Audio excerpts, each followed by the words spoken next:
Today, the world is facing an increasingly complex, diverse, and decentralized terrorist threat, driven by the flow of thousands of foreign terrorist fighters, rapid changes in technology and online recruitment, and the expansion of Daesh branches.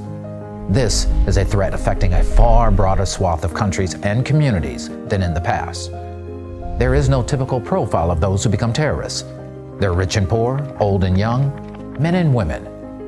The diversity of those at risk of becoming radicalized to violence is continually matched by the numerous methods that are being used to recruit them. Because of the variety and broad scope of these challenges, no single approach and no single country itself can address the threat of terrorism in all countries. Working together, we must first look to prevent, then intervene and counter this recruitment to violence. That is why the Global Counterterrorism Forum, or the GCTF, was created. Since its creation in 2011, the GCTF has been at the forefront of the international community's efforts to deal with this evolving terrorist challenge, developing new, practical, and integrated approaches to tackle these dangerous threats. To better address the shifting challenges posed by terrorist groups, last year the GCTF launched the Initiative to Address the Life Cycle of Radicalization to Violence. This initiative provides tools that can be used across the life cycle of radicalization to violence in 3 distinct phases. 1. Prevention. 2. Intervention and detection. And 3. Rehabilitation and reintegration.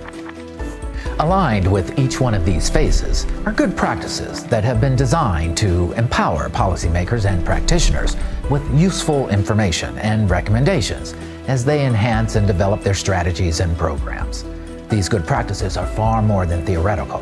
They are often based on what different countries have tried and what has shown signs of working.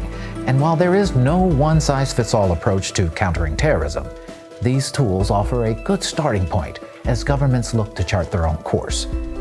Over the last year, the GCTF developed 6 new documents to address specific gaps and challenges in addressing the full life cycle of radicalization to violence.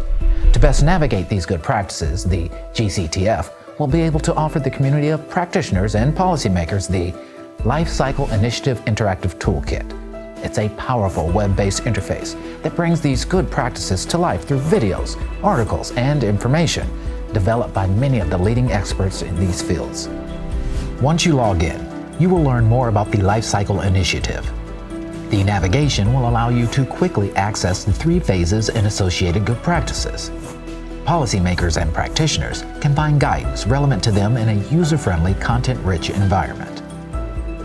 Through the Document tab, you can search all the documents and preview them before opening.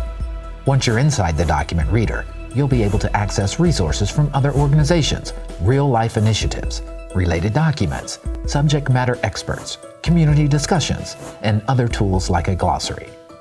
In addition, the Resource tab will allow you to gain access to initiatives, external resources, and contacts relevant to each document. The toolkit aims to aid policymakers and practitioners in developing the most effective, multifaceted counterterrorism strategy for their region.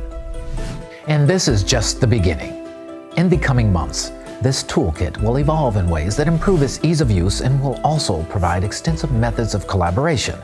This will include live video chat and additional methods for sharing information. And finally, the Toolkit mobile app will bring the full desktop experience into the palm of your hand.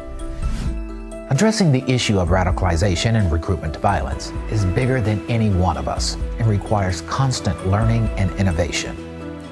This toolkit will help facilitate and ensure that GCTF good practices are easily accessible to all of us. So, log on to the toolkit now and see how it can impact your countering violent extremism and counterterrorism efforts.